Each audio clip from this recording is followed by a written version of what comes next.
Welcome! Today, we're diving deep into a really powerful and, let's be honest, a pretty mysterious vision from the prophet Zechariah. We're talking golden lampstands, 2 olive trees, and an angelic guide. This whole vision was given to answer a huge question about power, leadership, and how God's work really gets done. So our journey starts with the prophet's own question, right there in Zechariah chapter 4, verse 11.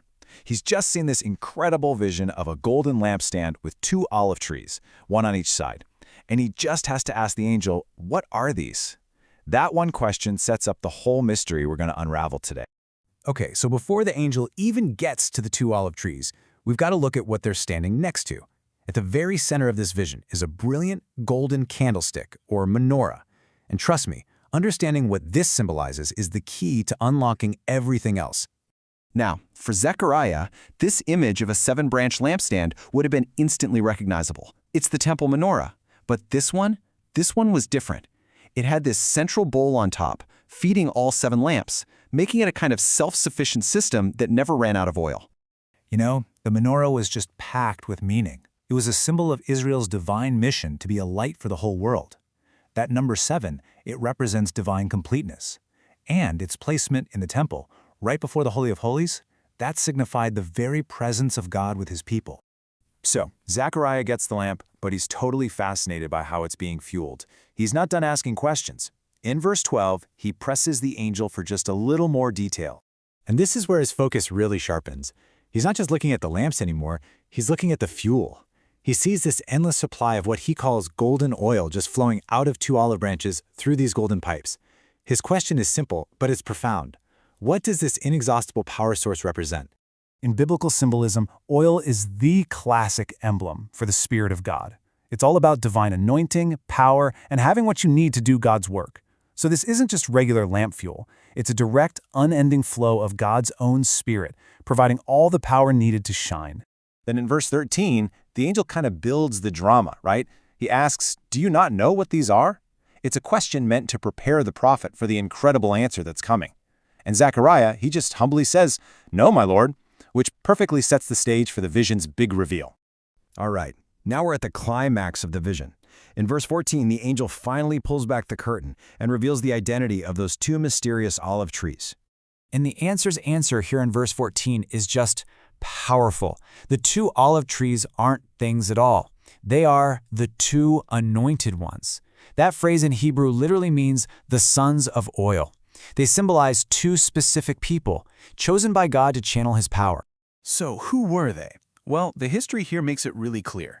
These are the 2 main leaders of the community that had just returned from exile in Babylon.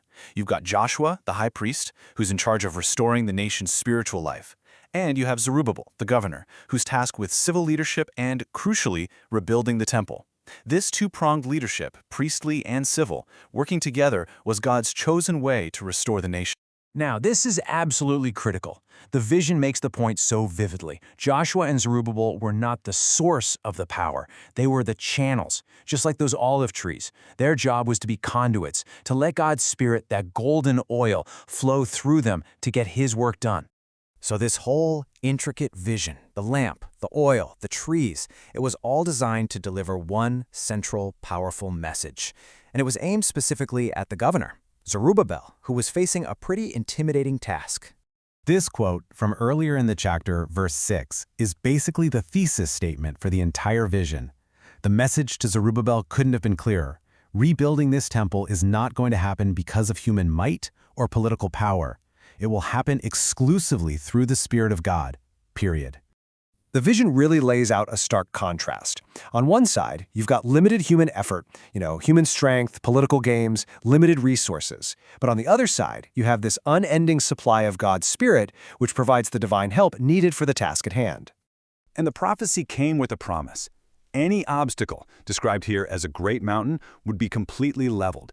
It didn't matter if it was political opposition from the powerful Persian court or local harassment from the Samaritans. God's Spirit would make a flat, smooth plain so the work could be finished. Okay, so we've walked through all the symbols and the central message, so what? Let's boil this all down. What are the key takeaways from this ancient vision? Well, first, true spiritual leadership is about being a channel for God's power, not the source of it. Second, God always provides a continuous supply of His Spirit for the work He calls us to do.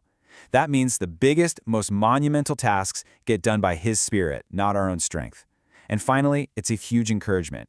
God will see His work through to the very end, no matter how small things look at the beginning or how huge the opposition seems. And all of this leaves us with a final thought to chew on.